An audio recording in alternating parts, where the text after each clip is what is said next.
بتاتا ہوں، ان کی اہلیہ بیمار تھی، حضرت ڈاکٹر کے پاس لے کر گئے، ڈاکٹر نے کہا کہ بھائی وہ ان کو آپ پھل کھلائیں، سیب انار انگور یہ چیزیں کھلائیں۔ حضرت فرماتے میری تنخواہ اتنی تھی میں پھل کھلا ہی نہیں سکتا تھا۔ یہ میں نے خود 2-3 دفعہ اپنے شیخ سے واقعہ سنا، لیکن حضرت اپنے آپ کو سمجھتے کیا تھے؟ بادشاہ۔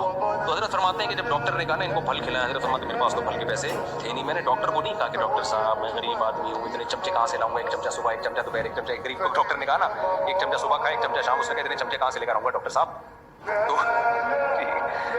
تو اب یہ نہیں کہ حضرت نے کہا میں تو غریب میں تو پھل نہیں کھلا سکتا، اور پھر یوٹیوب پہ اس زمانے میں یوٹیوب تھا نہیں، ہوتا تو سرچ کرتے کتنا ضروری ہے وائٹامن سی اور آئرن اور یہ سیب اور انگور اور انار، ڈپریشن میں جاتے۔ حضرت کہتے ہیں میں نے سوچا بھائی ڈاکٹر کا اپنا علم ہے، لیکن میرے اللہ نے اگر میری بیوی کے لیے پھل ضروری رکھے ہوتے تو اللہ مجھے پھلوں کے پیسے دیتا، اللہ نے نہیں دیے، اس کا مطلب میری وائف کے لیے پھلوں کی ضرورت نہیں، ہم اسی روٹی اور دال پہ گزارا کریں، اسی پہ چلیں۔ کمال کی بات یہ ہے کہ حضرت کا انتقال ہو گیا 78 سال، حضرت کی اہلیہ کا ابھی 1-2 سال پہلے 99 سال کی عمر میں انتقال ہوا ہے۔ ہمارے حضرت کا میں